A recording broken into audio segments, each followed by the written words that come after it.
Nikola Tesla. This is one you probably heard of.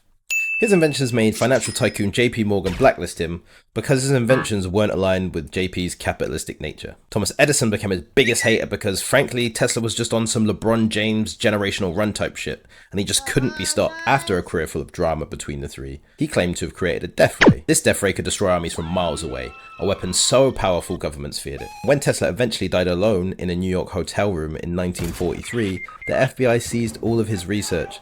Officially, they found nothing dangerous. And one thing about America is they are famous for telling the truth. Stanley Meyer. He invented a car that ran on water. He claimed his tech could make gasoline obsolete, and then in 1998 he had a, and I quote, sudden aneurysm whilst having dinner.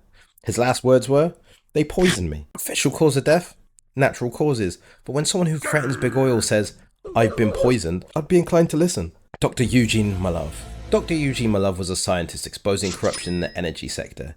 He believed that cold fusion, which is basically unlimited clean energy, was an idea that was being suppressed.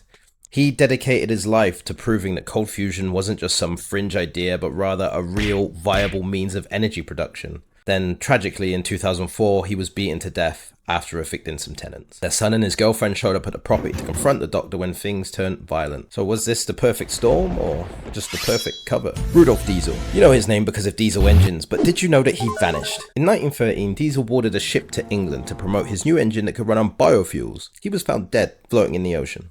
The official story?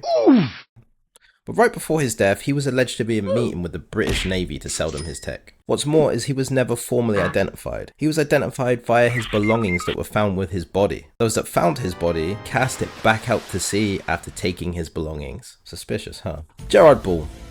Renowned for his work in long-range artillery, his ambitious vision aimed to revolutionize space exploration by developing massive artillery capable of launching satellites into orbit. This pursuit led him to collaborate with Saddam Hussein. Iraqi government. What? Am I reading that right? Yeah. Okay. This pursuit led him to collaborate with Saddam Hussein's Iraqi government on Project Babylon, and endeavored to construct a supergun.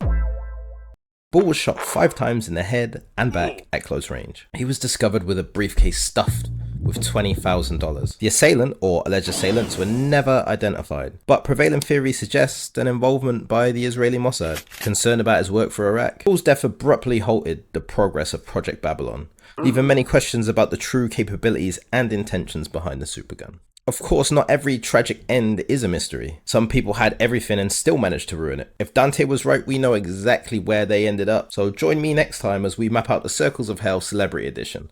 And trust me, some of the names here are gonna shock you. See you there.